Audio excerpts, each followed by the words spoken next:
Live from Huntertown, Indiana, it's Soarin on the air. Here we are again, and today my favorite topic: birds are noisy, part three. And I promise this is the last time until the next time. Oh, don't forget to remind me, migration is on. Before I get started, we had our first rose-breasted grosbeak in the yard this morning. We have that. There's all kinds of hummingbirds coming up. So get your hummingbird feeders out there, get your sugar water all prepared. They're coming back. And get your Oriole feeders out there. Get that grape jelly. They really like that stuff. So get prepared, okay? Be ready, because this weekend, with the nice warm air that's coming up, it's pushing those birds. Yeah, I know. Skylar was giving me a look. He said, what? What is going on here? So let's get to today's topic. And, again, it's one of those things, I think when I started, another fine mess you've gotten me into. So here we go. I think you're going to find that this one is a little more sciencey, but, but I'm sure that you'll learn a lot, and you'll understand a bit more about birds and how really fascinating they are. So birds are noisy, part 3, voila. So how do birds learn how to sing? That's one of the things, it's kind of like, mom comes out and says, okay, here's what we're going to do. And she teaches them how to sing and all that, Well, that's not quite true, okay? They don't have music scores that they get to, and they don't have, so it's really kind of an interesting process that birds follow to learn how to sing. So there's a real interesting learning process. Songbirds learn from other individuals on how to sing and what to sing. Non-songbird sounds are inherited. In other words, there's a lot of birds like our hawks and things like that don't learn to sing from other birds, because basically hawks and owls don't sing, really. They just kind of call.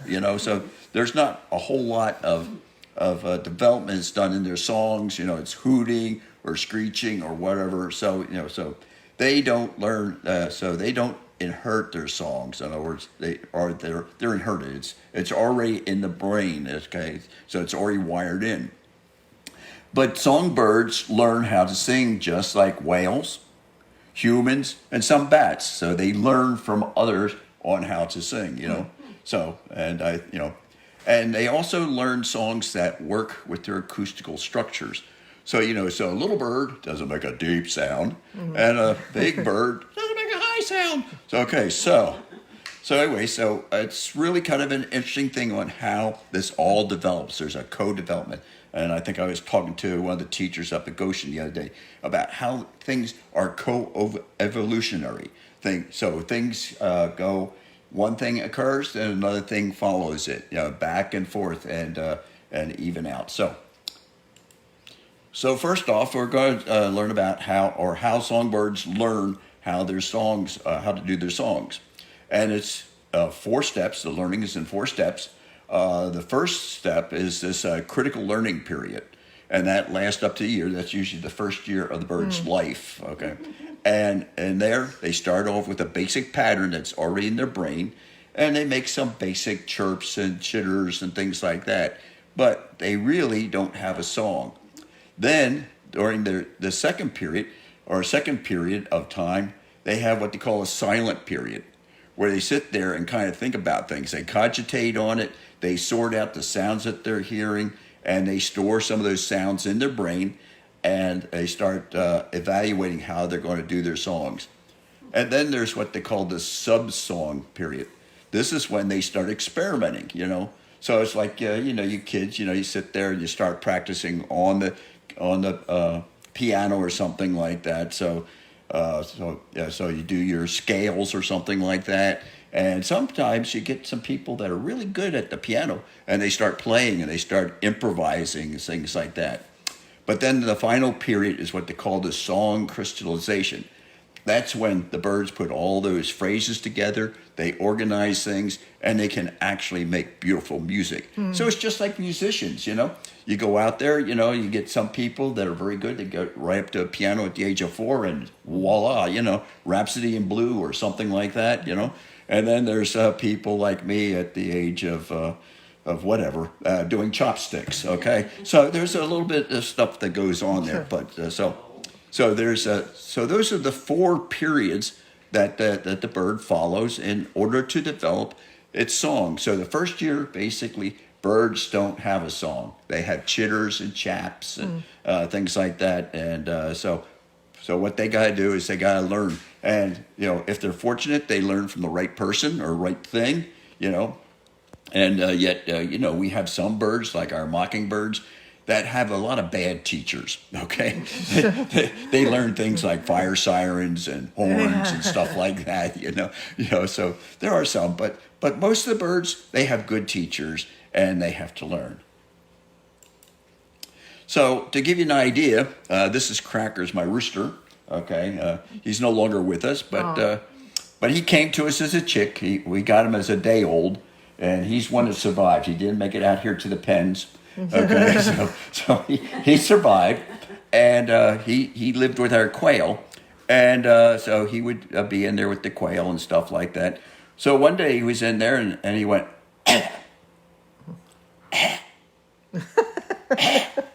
So, like, what are you doing?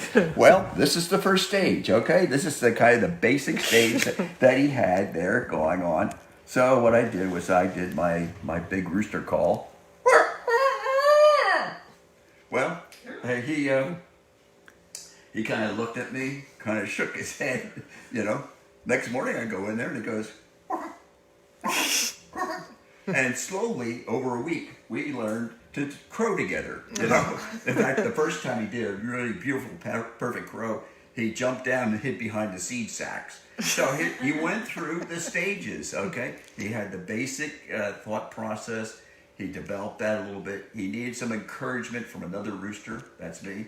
And then he crystallized it. He finally figured out how to do it. And he had a beautiful song. So when we took him camping and stuff like that, he would go out there and crow in the morning, waking all the campers up.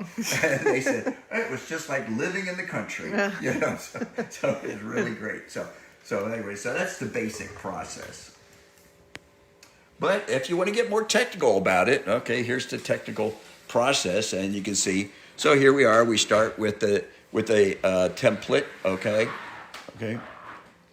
What's going on? Oh, somebody closed us off. Okay, so we start off with the template that's in the brain, and then there's and then this template, there's a song model of so the basic notes and things that the bird needs, and then there's this sensitive period. In other words, when he's starting to bring information into the brain and starting to formulate which parts of that template he's going to use, and so he slowly acquires that auditory template.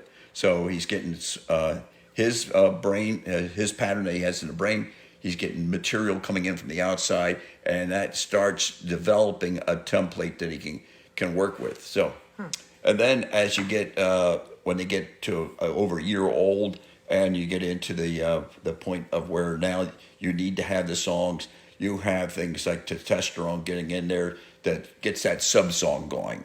Okay, gets those little pieces and stuff, and starts imitating or finding the notes and things that he could use.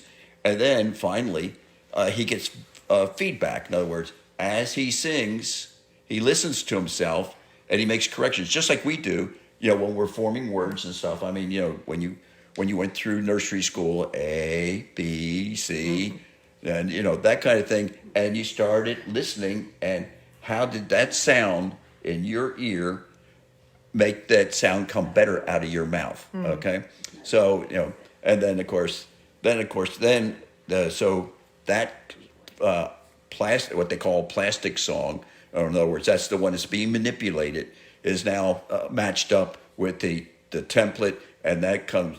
Then you crystallize your song and make it perfect. Is that clear to everybody? I don't know. No comments. I'm sorry, but it's kind of interesting and it's complex. But but when you think about it, all the stages that we go through, we humans, we go through a lot of stages, and we just kind of assume that that's what's happening, and and we never think about it. It's just the way you do it, So anyway, so the songbird learning process is really complex in a way. So basically the process and the way that we hear sounds and we imitate sounds and create sounds is essentially a three-part system. So we have avian auditory pathway, which starts with the ear. Okay, so your ear receives the sounds, and so that sound is transmitted to the cochlea, and that changes into nerve impulses, which go to the what they call the forebrain. Okay, parts of the cerebrum, and that goes in there and starts to be stored. Okay, so it's stored and evaluated, and then then for the sound to come back out of the bird, we have what we call a vocal pathway, and that starts in the posterior part of the brain, and that connects to the motor control nerves that go to your trachea and syrinx. Okay, so basically you have a part down there that's controlling the syrinx and the trachea, so that you can make the different sounds. We talked about that last week. Okay, so you have all that motor control, but in between those things is what they call an anterior pathway. Okay, it's central and creates the feedback loop between the auditory input and the vocal output. Okay, so you have sounds coming in. So when the bird sings, okay, tra la la la la la, I love to sing. Anyway, so that comes into the ears, okay, goes through, gets corrected, okay, and goes to the vocal output. And the feedback goes almost instantaneously. So this all is one great big system that's working. So as the bird sings, it makes corrections and and purifies the song. Okay, so it's a really interesting thing. And just in case you really want to get really scientific about it, here's a picture of the brain. Okay, so anyway, let's see here. Where's my little thing here? So you have your cochlear over here, okay, and that goes to the nerve endings, and that goes into the forebrain here. And there's a whole bunch of stuff going in there. Don't pay attention to all those little letters and stuff because I can't explain them. So anyway, so this is the auditory input. It goes to the forebrain and gets stored there. And then to get this stuff back out, you have signals that come back out, the motor control signals. Those are the yellow ones here that come back out. But right in here where these little red things are, they're controlling the interface between the blue ones and the yellow ones. And so that's that interface that makes the correction. So it's like a feedback loop, so and you do the same thing, when you're driving, you do, you're watching the road, you have the car and the steering wheel, and you make little adjustments as you're going along. You're making little feedback loop things, So you're making corrections. Well, they're doing the same thing with the sounds. In fact, we do the same thing with the sounds that we make on a daily basis. So we listen to ourselves, and definitely I do not sound like I really sound, okay? Yeah. Not in my ear anyways. But anyway, see, but the thing is that we make these corrections ourselves. So we know that. So sometimes when we misspeak, we make the correction, hopefully. Or sometimes we just let it ride, It's like, I didn't say that. Right, I hope nobody caught that one. Nobody caught that one, So it's kind of interesting. So here's a very complex thing going on in that little pea-sized brain. Some of them are smaller than a pea. They're like maybe rice size or something like that. They're very small, but look at all the stuff that's going on in there. So it's very complex and very complicated, and it's just utterly amazing.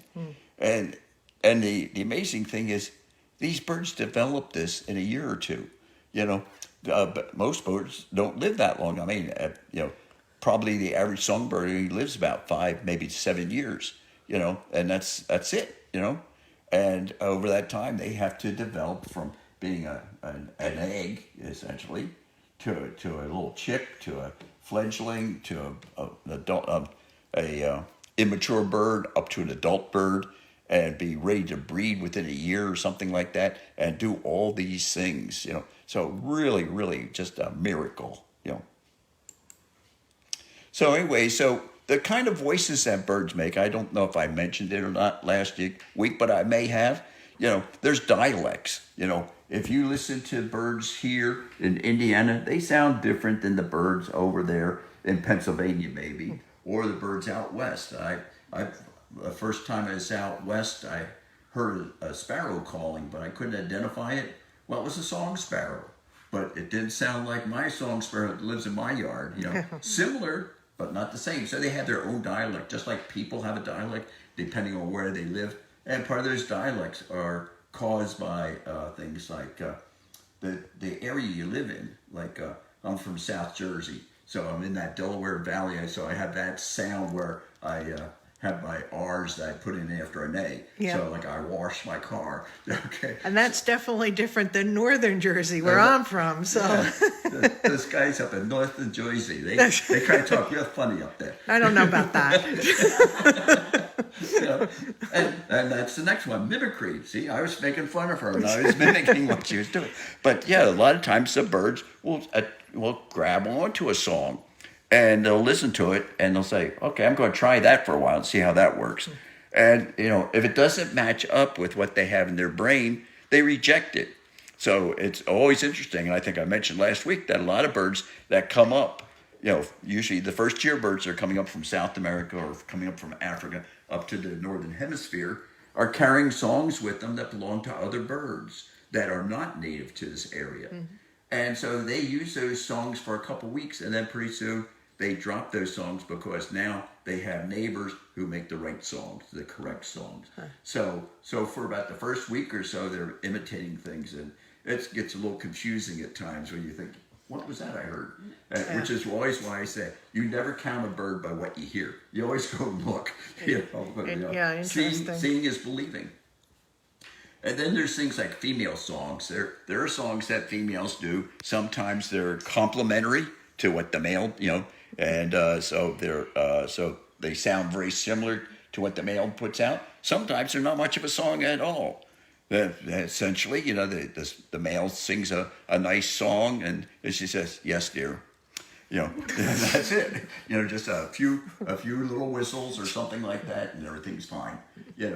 And so a lot of times the female song is not very well developed. It's just a couple chirps or something like that, and everybody's happy. And then of course there are some birds that do duets, and our barred owls are good for doing duets, even though they really don't sing. They just do some single note hoots and stuff like that. They vary.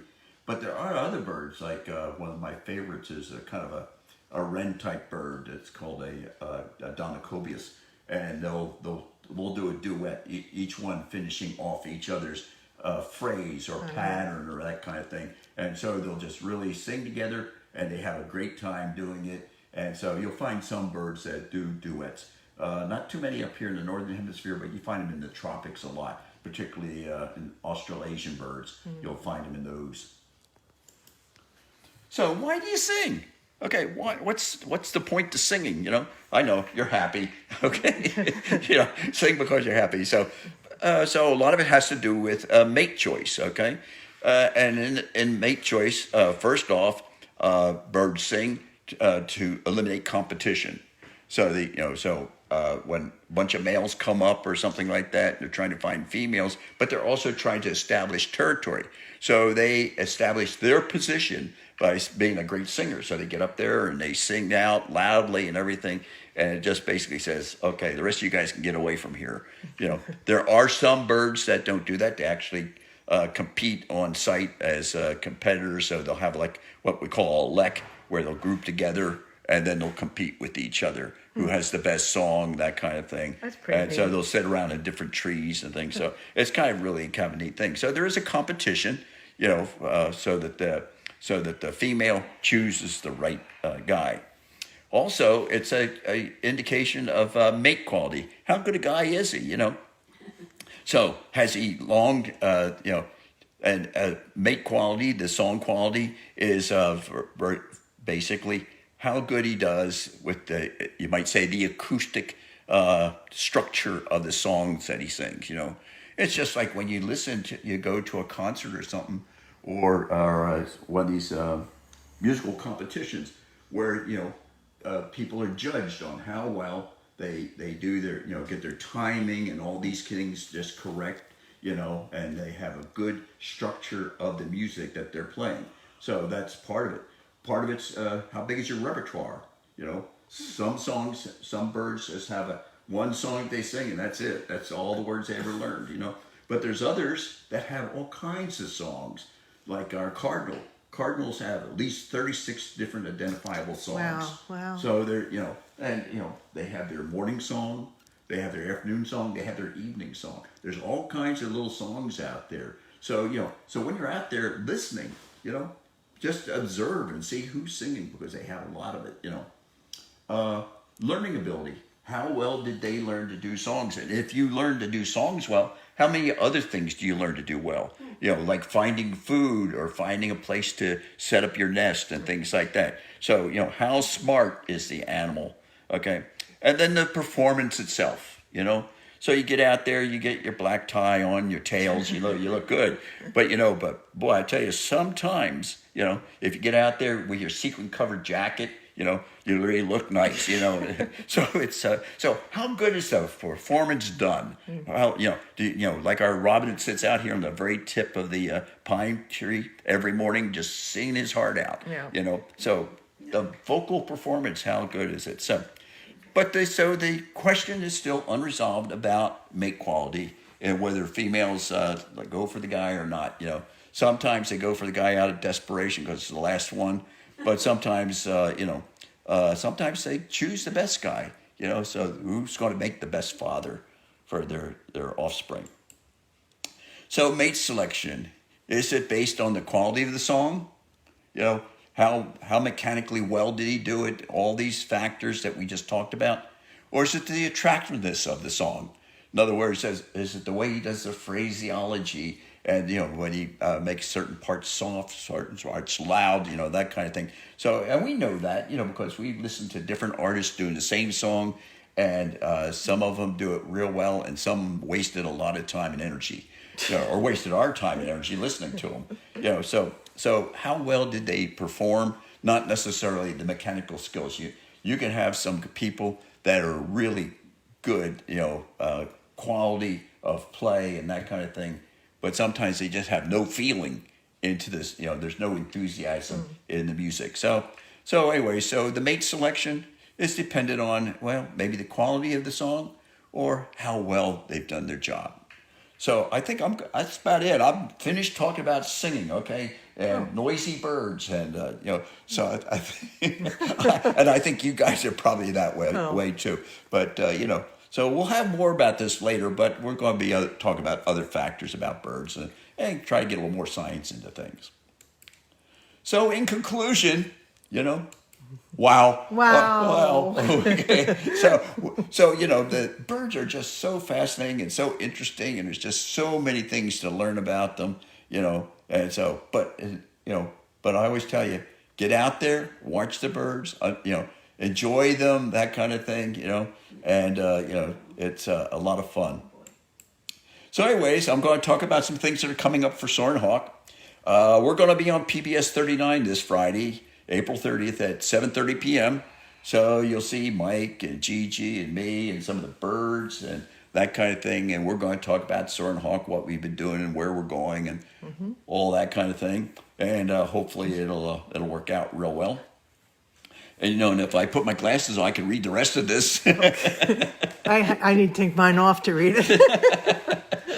So anyway, we got some stuff coming up. If you're in the area, or you can drive over and see us, you people out there in Nevada, you can come on up and see us. That's no problem. Yeah. So anyways, this Saturday, we're going to be out there in Syracuse with Tippy Canoe Audubon doing Earth Day. Their Earth Day got a little delayed because everybody else had their Earth Day last week. So they're going to do theirs this weekend. So we're going to be out there at the Tippy Canoe Audubon noon.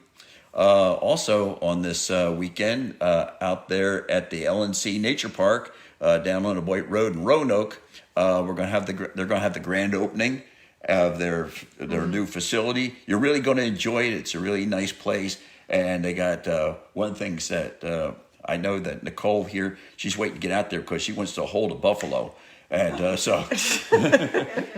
Definitely. See, she told you about that. Yeah, she said the elk are too horny, so we'll go with the buffalo. Okay, so she's going to go. So there's going to be a bunch of us out there at the LNC Nature Park. So George Manning's going to be out there. He's running the place, And so I think you'll enjoy that. It's a great opportunity. Coming up in June, June 8th, we're going to be out there at the Tin Caps game. And so stop by and see us, okay? And so That's always fun. so that's always fun. So we're going to make a couple. I think we're going to be out there on June 8th, and I think it's September 7th. We're going to be out there again. So come on out, visit us. And don't forget to bring your wallets with you, and make a little donation, help us out. Please. Yeah. Let's see. And also put on your calendars the 18th of June up at the Ligonier Public Library. We're going to be up there. That's on Main Street. Let's see. Oh, I know. There's something missing there. Basically, we're going to be doing the 3 libraries up there. We're going to be doing the Shipshewana Library, the Ligonier Library, and the Topeka Library. So we're going to be doing the 3 libraries up Great. there. So back to back. So we're going to give who's going to be driving? Gigi, you going to be driving? No. We're going to be driving don't from drive place that to van. place. No. So anyways, so we're going to be going from library to library and covering the 3 libraries in their system for the Ligonier Public Library. So look for us up there. We're going to be up in Auburn on the 22nd at the Auburn Park there on Cedar Street. They have those nice little covered areas that we can sit under and get out of the sun, and we'll have enough of the birds out there. It's going to be in the morning, so you can come on out there, and hopefully the dew will be off the lawn, and you'll be able to sit there and watch us. And then on the 24th of June, we're going to be downtown at the Promenade Park with the Three Rivers Center for Dance Center for Kids. Oh. Okay, so we're going to be, I don't know, that's going to be interesting. Jillian, can you dance? No? Okay. So They can. They can, And then on the 28th of June, we're going to be there at the Goshen Public Library, and in the children's area, and so that's all. So these things are all open to the public. Of course, we're going to be at other places. We have several schools we'll be going to now that some of the COVID things have relaxed a bit, and most of these events are all outside. All right, so. Is the event in St. Mary's, Ohio? Is that That's outside. public? That's public. Yeah. Oh, yeah. So for my Ohio friends. Yeah. So these things that we're advertising are all open to the public, and so keep an eye on the newspapers. A lot of these things are being advertised, and I know that in St. Mary's last week we had about 160 people. Wow. And and they were very enthusiastic, even though it was spitting rain and it was kind of a nice cool breeze coming off the lake. It was still okay, so the only thing is we never got that pizza that they promised, did we? No, we never got the pizza. So I'll have to talk to Susie about that. So anyways, we're going to try to make sure that everybody knows about all the public events that are coming up, so that you can come on out and see us. And of course, your schools, some of the schools and other places are advertising there at their spots. So we're announcing some opportunities to teachers. We're going to be sending out a survey to the teachers, try to find out what the teachers would like to see more of in the classroom when we bring the birds around. And we have some personal growth opportunities this summer. So you can contact us about that, So basically, we'll put you to work. No, we'll have some possibilities of some things that come out. And then also, maybe in the future, we'll let you have some opportunities to work with us on our science programs, because, Bob's running out of ideas. No. So anyway, so there's some opportunities for the teachers coming up. And so maybe you get some of your PGP points in there. And, because I think you need something like 80 or something points in a 3 or 4 year period. And so this gives you a way to do it. And you'll be working with some really nice people, and you'll be enjoying a different lifestyle. And so you'll get to see some birds up close. But we're going to let you guys develop some of the stuff for us so that we can go out there and do a better job of teaching our students. And so don't forget, we have the Soarin' Hawk Raptor Adventure. You can contact me if you'd like to have a small group of you come out. We're here 24/7. We don't do too many midnight runs, but basically we like to do, any day between 1 and 2. That's when most of our people are out. That way you not only get to see the birds, but you also get to see the people who volunteer and work out here. And let's see, and we do programs. We do special, Oh, what happened there? I picked the wrong color. There is something there, really, for sure. Well, that shows you what happens when you do a change at the last minute. So anyways, we have programs available for schools, for churches, scout groups, community groups, that kind of thing. So we're always around for that kind of thing. We can do special events like birthdays, weddings, Eagle Awards, block parties, baby showers. Somebody called me up last week, wanted to know how much a mouse costs. So they're going to have a baby shower, and I'm not quite sure what mice and baby showers have to do with each other, but it's going to be interesting. So anyways, go onto our website, soarinhawk.org, and learn about our programs and see what kinds of things might fit you. And don't forget, take those stimulus checks, spend them at Amazon.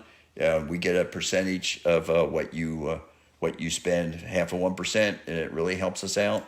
Or community rewards. With Kroger, we're getting a check for $450. We have about 150 families, so that's good. And every little bit helps here. So Absolutely. And we ran out of slides. So anyways, we had some visitors here today. We'll talk about them just a little bit. Let's see, who do we have there? Skylar. This is Skylar. Hi, it's Skylar. Okay, well, let's talk to Skylar here a little bit. Talk back. Hi, Skylar. Skylar is one of our shorter. She has a wing amputation on her left side. She's one of 2 females we have. She's younger than our other one, who is, he's been here in 2012. Well, about 2004 anyways, I think. Well, no, I guess we started about 2008 with the program. Yeah, So. somewhere around there. She came to us just a couple of years ago. You're really shaking, girl. So she's one of our newer additions, but she's definitely got some attitude to her. Sorry, Skylar. I think short-eared owls are so cute. Their faces are precious. But they're all cute. I say that about every single bird we have, so I guess I'm not that good of a judge. What do you think, Skylar?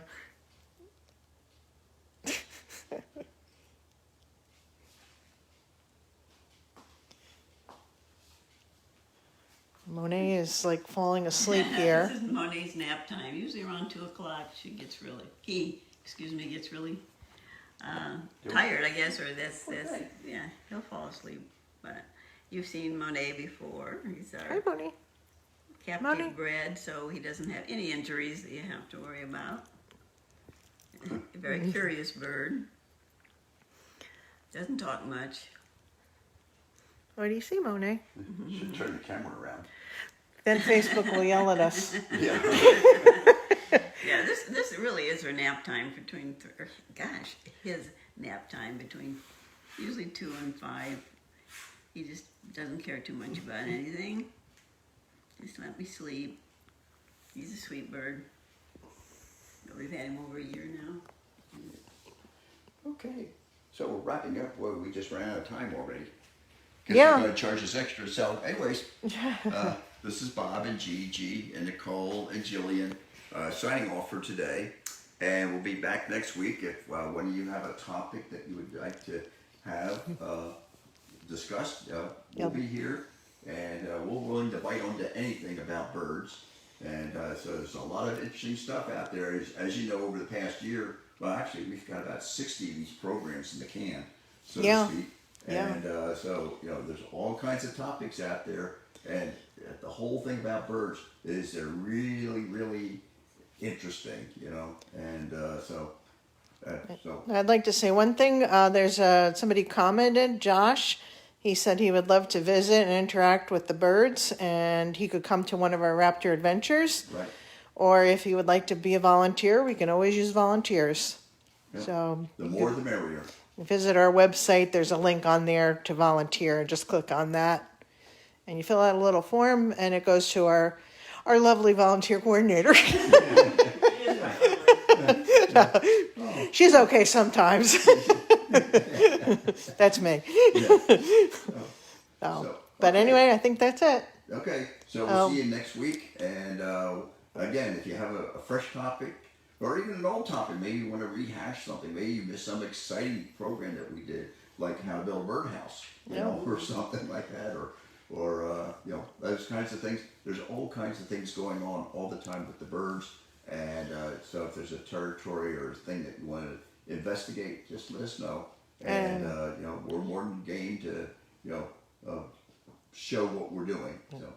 So And watch us on PBS Friday night. oh yeah, Friday night. Yep. 7:30, right? Right, 7:30, Bob. And you know, Gigi, Bob, and Mike, and Nicole, and whoever else we can con into it. We'll be here along with the birds, and we'll tell you all about Soarin Hawk and its life.